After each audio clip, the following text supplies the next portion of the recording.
Hello and shalom, Messiah, Texas people. It's Friday, which means it's time for another 5-Minute Friday. Now, before we get into this, happy Yom Teruah to everyone. We hope you had a wonderful Yom Teruah, and Texas Tabernacles is just a few days away. We're looking forward to seeing all of you there.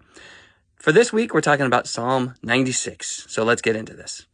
Now, Psalm 96, it fits perfectly with the description of being a song of declaration. Now, what I mean by that is, there's 5 key categories of song that we typically use in what we would call a praise and worship set. Those 5 type of songs fall under these type of categories. First, there's songs of encouragement. Then there's songs of declaration. Next, there's songs of praise. Then songs of response. And finally, songs of worship. Now, the first type of song, songs of encouragement, they're songs that admonish us as a group to do something or to consider something. Now, these songs are typified by the words us or we, and they're directed at a group of people. And the second group of songs are called songs of declaration. Now, these songs are typified by making a statement about something, but they aren't often addressed to anyone in particular. They're just kind of to everyone. They're similar to songs of encouragement in that they're often addressed to groups of people, but songs of declaration do just what they're described as. They declare the attributes of Adonai, but they're typically addressed to an anonymous audience rather than a specific one. Now, they're similar to songs of encouragement in that they're generally a message to a group of people, but they're also like the definition of praise, which is the next type of song.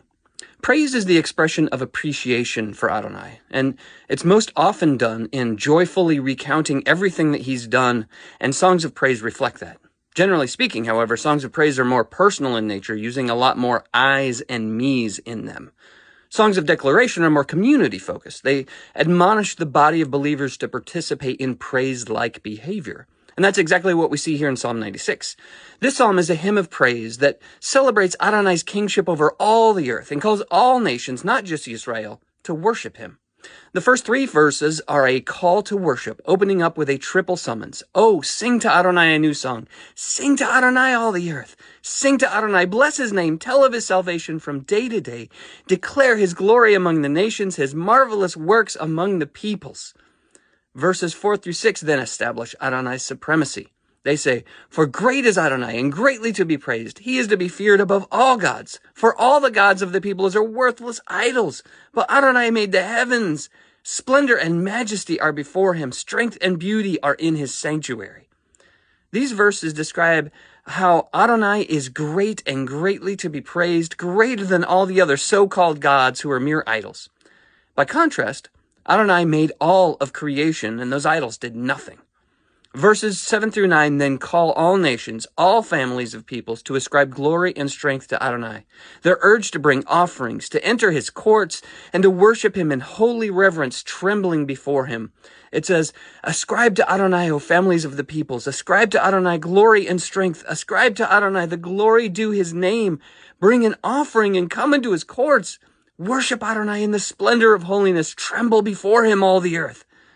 Finally, verses 10 through 13 declare that Adonai reigns over all of his creation, everything that he has made. He rules over that creation with justice and equity. These verses say among the nations, Adonai reigns. Yes, the world is established. It shall never be moved. He will judge the peoples with equity. Let the heavens be glad and let the earth rejoice. Let the sea roar and all that fills it, and let the field exult and everything in it. Then shall all the trees of the forest sing for joy before Adonai, for he comes to judge the earth. He will judge the world in righteousness and the peoples with his faithfulness. Now, these final verses proclaim that his truth brings joy, not just to humanity, but to all of creation, everything that he has made, the heavens, the earth, the sea, the fields, the forests. They all rejoice because Adonai is coming to judge the world in righteousness and faithfulness. Adonai's justice isn't something to fear if we belong to him. It's a reason to celebrate because it means evil will not have the final word. This psalm prompts 3 questions that we should ask ourselves. First, am I offering him a new song each day, whether through gratitude, prayer, or joy at being in his presence? We should be celebrating each day that we get to serve and honor him. Second, are we keeping our testimony private? Or do we share his goodness with others around us, our families, our co-workers, our neighbors? Our worship should overflow into becoming a witness. Finally, do we rejoice in Adonai's rules over our lives, even when it challenges our plans or exposes our sin?